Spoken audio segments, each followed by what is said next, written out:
بالله من شرور أنفسنا ومن سيئات أعمالنا من يهده الله فلا مضل له ومن يضلله فلا هادي له ونشهد أن لا إله إلا الله وحده لا شريك له ونشهد أن سيدنا ومولانا محمدا عبده ورسوله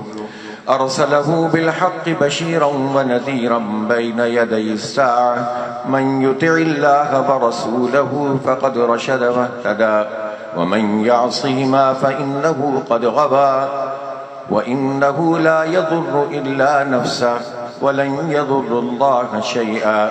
إن خير الحديث كتاب الله وخير الهدي هدي محمد صلى الله عليه وسلم وإن خير الأمور عوازمها وشر الأمور محدثاتها كل محدثة بدعة وكل بدعة ضلالة وكل ضلالة في النار أما بعد فأعوذ بالله من الشيطان الرجيم بسم الله الرحمن الرحيم شهر رمضان الذي أنزل فيه القرآن هدى للناس وبينات من الهدى والفرقان فمن شهد منكم الشهر فليصم ومن كان مريضا أو على سفر فعدة من أيام أخر يريد الله بكم اليسر ولا يريد بكم العسر ولتكملوا العدة ولتكبروا الله على ما هداكم ولعلكم تشكرون صدق الله العظيم ونفعني وإياكم بالآيات والذكر الحكيم إنه تعالى جواد كريم ملك بر رؤوف رحيم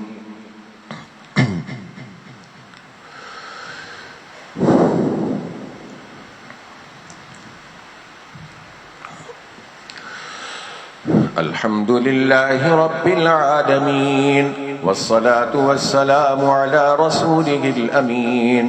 أعوذ بالله من الشيطان الرجيم بسم الله الرحمن الرحيم إن الله وملائكته يصلون على النبي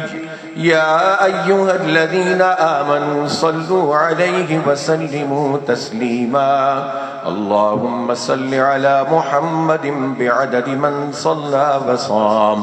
اللهم صل على محمد بعدد من قعد وقام اللهم صل على جميع الأنبياء والمرسلين وعلى سائر الصحابة والتابعين وعلى عبادك الصالحين اللهم أرنا الحق حقا وارزقنا اتباعه وأرنا الباطل باطلا وارزقنا اجتنابه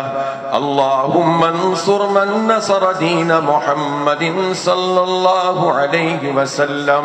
واجعلنا منهم واخذل من خذل دين محمد صلى الله عليه وسلم ولا تجعلنا معهم اللهم أيد الإسلام والمسلمين اللهم انصر الإسلام والمسلمين اللهم انصر المظلومين في غزة وفي فلسطين اللهم انصر المجاهدين في غزة وفي فلسطين وفي كشمير وفي كل مكان اللهم اشف مرضانا ومرضى المسلمين اللهم اغفر للمؤمنين والمؤمنات والمسلمين والمسلمات